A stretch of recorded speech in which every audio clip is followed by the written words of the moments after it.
Film की कहानी शुरू होती है और हमें बताया जाता है कि अमेरिका के हाईवे पर हर साल तकरीबन 42,000 लोगों की मौत होती है। इसके बाद हम जिम नाम के एक लड़के को देख पाते हैं जो अपनी कार के पास खड़ा होकर अपनी गर्लफ्रेंड ग्रेस का इंतजार कर रहा है। दरअसल वो लोग एक ट्रिप के लिए न्यू मैक्सिको सिटी जाने वाले हैं। थोड़ी देर बाद वहाँ पर ग्रेस भी आ जाती है और वो दोनों अपनी कार में सवार होकर न्यू मैक्सिको सिटी की ओर आगे बढ़ने लगते हैं। अब उन दोनों को आगे बढ़ते हुए रात हो जाती है और हाईवे पर बहुत तेज बारिश भी होने लगती है। हालांकि वो दोनों एक दूसरे से बातचीत करते हुए बड़ी आसानी से आगे बढ़ रहे होते हैं, लेकिन तभी हाईवे के पास एकदम से उनकी गाड़ी के सामने एक आदमी आ जाता है जिसे बचाने के लिए जिम अपनी गाड़ी को संभालता है और उसे कंट्रोल करने की कोशिश करता है। इस दौरान उन लोगों का एक भयानक एक्सीडेंट होते होते बाल बाल बच जाता है। जिम को उस आदमी पर बहुत ज्यादा गुस्सा आ रहा था। वो अपनी गाड़ी रोककर उस आदमी पर अपना सारा गुस्सा उतारना चाहता है, लेकिन ग्रेस उसे ऐसा करने से रोकती है क्योंकि उसे लगता है कि इतनी रात में हाईवे पर सुरक्षित बिल्कुल भी नहीं है। वो उसे वहाँ से चलने के लिए कहती है। अब हम उस आदमी को देखते हैं जो अपने पास ही खड़ी बंद गाड़ी के पास से जिम और ग्रेस की तरफ आगे बढ़ रहा होता है। जिम अपनी कार को स्टार्ट करके वहाँ से निकलने की कोशिश करता है, लेकिन उसकी कार स्टार्ट नहीं होती है। लेकिन बार बार कोशिश करने पर उसकी कार स्टार्ट हो जाती है, जिसके बाद ग्रेस और जिम दोनों वहाँ से चले जाते हैं। अब इस घटना के बाद वो दोनों किसी तरह अपने आप को संभालते हैं और वो एक गैस स्टेशन के पास आ जाते हैं क्योंकि सफर काफी लंबा था और उन लोगों के पास खाने पीने की चीजें नहीं थी और उनको गाड़ी में डीजल भी डालना था। जिम वहाँ की शॉप के अंदर जाकर शॉपकीपर को बताता है कि उन्हें हाईवे पर एक आदमी मिला था, शायद जिसे मदद की जरूरत है। उसकी गाड़ी खराब हो चुकी होगी और वो हाईवे पर अकेला ही मदद के लिए खड़ा था। वो शॉपकीपर को कहता है कि अगर उन लोगों के पास किसी तरह का ट्रॉली है जिसे टॉ करके वो लोग उस आदमी की मदद कर सके तो बहुत अच्छा होगा, क्योंकि वो आदमी शायद भारी बरसात में अकेले ही हाईवे पर लिफ्ट के लिए खड़ा हुआ था। इतना कहकर वो वहाँ से चला जाता है। इसके बाद जिम अपनी गाड़ी में पेट्रोल डालने लगता है। तभी वहाँ पर उसे वही गाड़ी नजर आती है जिसके अंदर से वही आदमी बाहर निकलता है, जिसे देखकर जिम बुरी तरह से शर्मिंदा होता है और उसे इग्नोर करने लगता है। उसके बाद वो आदमी शॉप के अंदर जाता है और शॉपकीपर को अपनी सारी समस्या बताता है कि उसकी गाड़ी खराब हो चुकी है और उसे पास ही के एक मोटेल पर जाना है। तभी जिम भी उस शॉपकीपर के पास जाता है, जहाँ पर शॉपकीपर जिम से पूछता है कि क्या वो इसी आदमी के बारे में बात कर रहा था जो हाईवे पर फंसा हुआ था। और जिम उस आदमी से उस घटना के बारे में माफी मांगता है और कहता है कि दरअसल रात ज्यादा थी और हमें कुछ समझ नहीं आया, हम आपकी मदद भी नहीं कर पाए, इसके लिए आप हमें माफ कर दो। वो आदमी अपना नाम जॉन बताता है और जिम को माफ कर देता है। तभी वहाँ पर ग्रेस भी आ जाती है जो वॉशरूम गई हुई थी। जिम ग्रेस को बताता है कि ये वही आदमी है जिसे हमने हाईवे पर बिना मदद के लिए छोड़ दिया था। इसके बाद जॉन जिम और ग्रेस को बताता है कि उसे पास ही के एक होटल में जाना है और उसकी गाड़ी खराब हो चुकी है, क्या वो लोग उसे मोटेल तक लिफ्ट दे सकते हैं। तो जिम भी बिना कुछ सोचे समझे उसे लिफ्ट देने के लिए राजी हो जाता है। उसके बाद वो तीनों लोग गाड़ी में सवार होकर वहाँ से चले जाते हैं। अब थोड़ी दूर आगे बढ़ने पर जॉन जिम को बताता है कि उसकी गर्लफ्रेंड ग्रेस बहुत ज्यादा खूबसूरत है और जॉन इस दौरान ग्रेस के बारे में कुछ गलत कमेंट भी करता है, जिससे गुस्सा होकर जिम जॉन की वाइफ के बारे में भी कुछ गलत कह देता है। जिसके बाद जॉन को बहुत गुस्सा आ जाता है और गाड़ी में रखा हुआ जिम का मोबाइल वो अपने हाथों से तोड़ देता है और अपने पास रखा हुआ एक चाकू निकालकर जिम को डराने की कोशिश करता है। पीछे बैठी ग्रेस ये सब देखकर पुलिस को कॉल लगाने की कोशिश करती है, लेकिन जॉन उसे पकड़ लेता है और उसकी गर्दन पर चाकू लगाकर जिम को कार ड्राइव करने के लिए फोर्स करता है। जिम और ग्रेस बिल्कुल डर चुके थे और उन लोगों को कुछ भी समझ नहीं आता है कि आखिर जॉन उन लोगों के साथ ऐसा क्यों कर रहा है। इसके बाद जिम गाड़ी का ब्रेक जोर से लगाता है, जिससे जॉन विंडो ग्लास से टकरा जाता है और घायल हो जाता है। मौका देखकर जिम उसे लात मारकर गाड़ी से बाहर फेंक देता है और स्पीड से गाड़ी को वहाँ से लेकर भाग जाता है। वो दोनों बहुत ज्यादा डरे हुए थे और किसी तरह वो लोग अपनी जर्नी को कंटिन्यू करते हैं और उन लोगों को चलते चलते सुबह हो जाती है। सुबह होने पर उन्हें हाईवे पर एक कार नजर आती है जिसके अंदर एक फैमिली मौजूद थी जो किसी ट्रिप के लिए जा रहे थे। जिम और ग्रेस उन लोगों को देखकर बहुत ज्यादा खुश होते हैं और पिछली रात हुई उस घटना को भूलने की कोशिश करते हैं, लेकिन तभी वो लोग देखते हैं कि उस कार में भी जॉन मौजूद है जिसने उन फैमिली वालों से लिफ्ट मांगी है, जो दरअसल उन लोगों को खत्म करने के लिए उनके साथ मौजूद है। जिम को लगता है कि हमें इन सब चीजों में नहीं पड़ना चाहिए, लेकिन ग्रेस उसे बताते हैं कि हमें उस फैमिली की मदद करनी होगी, नहीं तो जॉन उन लोगों को नुकसान पहुंचा सकता है। ग्रेस की बात मानकर जिम उन लोगों की कार के साइड में अपनी कार को ले जाता है, जहाँ पर ग्रेस उस फैमिली को बताता है कि उनके साथ मौजूद वो बंदा बहुत ज्यादा खतरनाक है और किसी भी वक्त उनकी फैमिली को नुकसान पहुंचा सकता है। लेकिन इसी बीच हाईवे पर एक बड़ा सा ट्रक सामने से आता है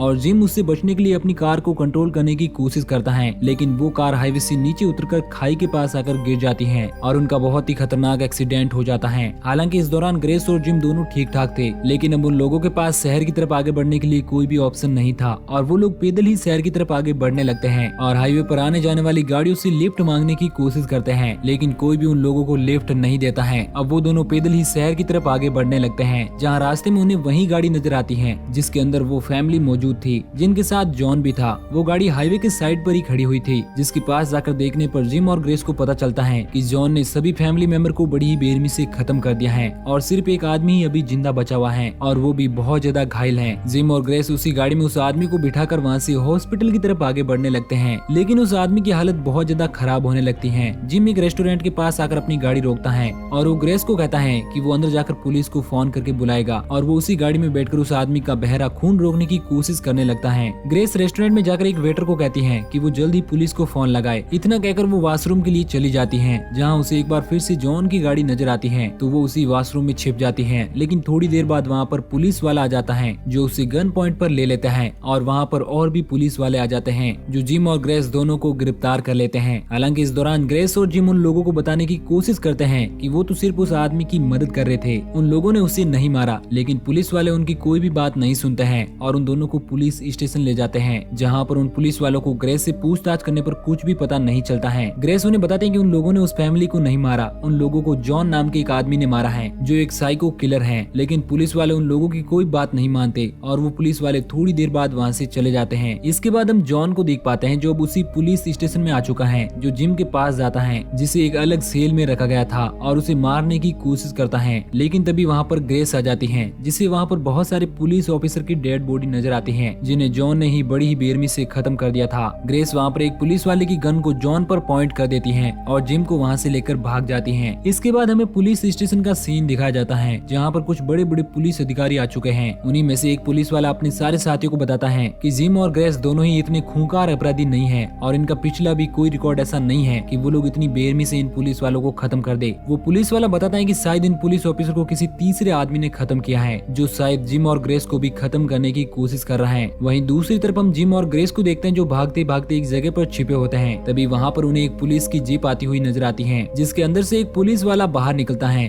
जो दरअसल जिम और ग्रेस को ही सर्च कर रहा था। तभी ग्रेस जिम को बताती है कि उन्हें भागना नहीं चाहिए और पुलिस को समझाने की कोशिश करनी चाहिए कि उनका असली कातिल कौन है। ग्रेस के कहने पर जिम बाहर उस पुलिस वाले से बात करने के लिए जाता है, लेकिन वो पुलिस वाला उसे गिरफ्तार करने लगता है और वो अपने सीनियर पुलिस ऑफिसर को कांटेक्ट कर देता है कि उसने एक सस्पेक्ट को गिरफ्तार कर लिया है। लेकिन तभी वहाँ पर ग्रेस अपने हाथों में बंदूक लिया जाती है और उस पुलिस वाले को गन पॉइंट पर करके वहाँ से जाने के लिए कहती है। लेकिन तभी हम देखते हैं कि उस पुलिस वाले को एक गोली लग चुकी है जिससे उसकी मौत हो जाती है और ये गोली कोई और नहीं बल्कि जॉन ने ही चलाई थी ताकि इस पुलिस वाले की मौत का इल्जाम भी ग्रेस और जिम पर ही लगे। अब ये सब उस पुलिस वाले के कुछ साथी पुलिस वाले देख लेते हैं और उन लोगों को भी लगता है कि ग्रेस और जिम ने ही उस पुलिस वाले को अपनी गन से शूट किया है। ऐसा देखकर जिम और ग्रेस उस पुलिस वाले की गाड़ी लेकर वहाँ से भाग जाते हैं। लेकिन अब हम देख पाते हैं कि सारे शहर की पुलिस अब जिम और ग्रेस के पीछे पड़ जाती है और इस दौरान हम कुछ पुलिस वाले को हेलीकॉप्टर से भी आते हुए देखते हैं जो जिम और ग्रेस की गाड़ी का पीछा कर रहे होते हैं। पुलिस वाले उन्हें बहुत रोकने की कोशिश करते हैं लेकिन जिम और ग्रेस कार नहीं रोकते। तभी हम वहाँ पर उसी हाईवे पर एक और गाड़ी को आते हुए देखते हैं जो उसी स्पीड से आगे बढ़ रही होती है और उस कार के अंदर कोई और नहीं बल्कि जॉन ही मौजूद था जो एक एक करके सारे पुलिस वालों को खत्म कर देता है और हेलीकॉप्टर में मौजूद उन पुलिस वालों को भी मार देता है। ये सब होता हुआ देखकर जिम और ग्रेस बुरी तरह से डर जाते हैं और वो कार को उसी हाईवे पर छोड़कर शहर के ही एक होटल में जाकर छिप जाते हैं, जहाँ पर कुछ देर रेस्ट करने के बाद जिम बाहर चला जाता है और ग्रेस को उसी होटल में छोड़कर वो अकेला चला जाता है। ग्रेस होटल में रहकर भी ये सब भुलाने की कोशिश करती है और टीवी देखने लगती है। लेकिन तभी वहाँ पर भी जॉन आ जाता है जो ग्रेस को खत्म करने की कोशिश करता है, लेकिन किसी तरह ग्रेस अपने आप को बचाकर वहाँ से भाग जाती है और बाहर आकर जिम को ढूंढने लगती है, जहाँ पर जिम उसे एक ट्रक से बंधा हुआ मिलता है। जॉन दूसरे ट्रक को वहाँ से आगे बढ़ाने लगता है जिससे जिम बंधा हुआ था, लेकिन ग्रेस उसे ऐसा करने से रोकती है। जॉन उसकी कोई भी बात नहीं मानता है। वो उसे कहता है कि अगर उसे जिम की जान बचानी है तो उसे जॉन को खत्म करना होगा, नहीं तो वो जिम को बड़ी बेरहमी से 2 टुकड़ों में बांट देगा और उसकी मौत हो जाएगी। ये सुनकर ग्रेस को बहुत ज्यादा डर लगने लगता है। तभी वहाँ पर बहुत सारे पुलिस वाले भी आ जाते हैं जो ग्रेस को सरेंडर करने के लिए कहते हैं। हालांकि उन पुलिस वालों को नहीं पता था कि असली कातिल कौन है। उन लोगों को लगता है कि शायद ग्रेस और जिमी असली अपराधी हैं। पुलिस वाले ग्रेस को गन डाउन करने के लिए कहते हैं, लेकिन इस दौरान ग्रेस के हाथों से गन नीचे गिर जाती है और जॉन उसे पकड़ लेता है और उसे बताता है कि उसकी वजह से उसके बॉयफ्रेंड जिम की मौत होगी और देखते ही देखते जॉन उस ट्रक को आगे बढ़ा लेता है, जिस कारण जिम के बॉडी के 2 टुकड़े हो जाते हैं और उसकी मौत हो जाती है। पुलिस वाले जॉन को गिरफ्तार कर लेते हैं और ग्रेस को भी अपने साथ ले जाते हैं, जहाँ पर सीनियर ऑफिसर ग्रेस को बताता है कि ग्रेस जिस आदमी के बारे में बता रही है उसका नाम जॉन नहीं है। दरअसल वो आदमी कौन है उन लोगों को भी इस बारे में नहीं पता। वो इस तरह की हरकतें और लोगों को खत्म क्यों कर रहा है उन्हें इस बारे में कोई भी जानकारी नहीं है। पुलिस वाला जॉन से पूछताछ करने के लिए जाता है, जहाँ उसे पता चलता है कि दरअसल जॉन एक साइको किलर है जो पूरी तरह से पागल है, क्योंकि जॉन उस पुलिस वाले की बातों का जवाब अजीब ढंग से दे रहा था और पुलिस वाला समझ जाता है कि जॉन सोसाइटी में रहने के लिए बिल्कुल भी काबिल नहीं है। पुलिस वाले जॉन को एक दूसरी जेल में शिफ्ट करने के लिए वहाँ से ले जाते हैं और उनके साथ ग्रेस भी दूसरी कार में पुलिस ऑफिसर के साथ जा रही होती है। लेकिन तभी रास्ते में जिस बस में जॉन मौजूद था